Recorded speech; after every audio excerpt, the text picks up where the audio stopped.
Okay. Hindi, nag-switch ako ng app. Ako yan. Okay. Ano ba? Ako bala? Kahit ano? Okay, kahit ano.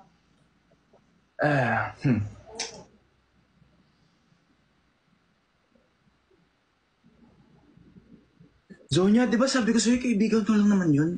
Huwag naman akong pag-isipan ng masama. Pag-isipan ng masama, pero kitang-kita ko yung ginagawa ninyo. Sa harap ko pa, Sean? Bakit? Ano ginawa namin? Di ba sabi ko sa'yo, kaibigan ko lang yan. Huwag mo naman pag-isipan ng masama. Huwag kang ganyan. Kaibigan? Tapos, kayong dalawa lang na pupunta ng mall? Ano yun, Sean? Sige nga, mag-explain ka.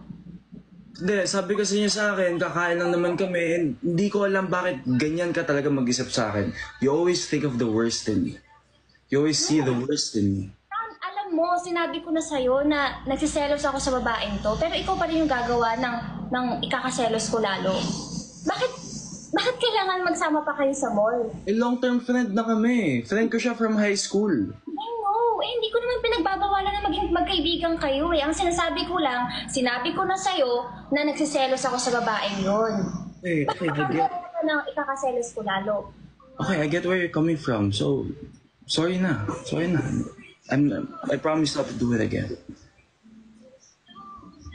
Bawi ako. I swear, I promise. Lagi na lang bumabawi. Lagi na lang bawi ako. Sorry. Can I take you out on a date or kahit lunch tayo bukas? Okay lang ba sa'yo? Sorry na. Alam mo, ikaw, alam mo talaga kung paano ako anuhin eh. Galing nga, galing. Galing kasi galing zone yun, no? Okay ba yun, guys?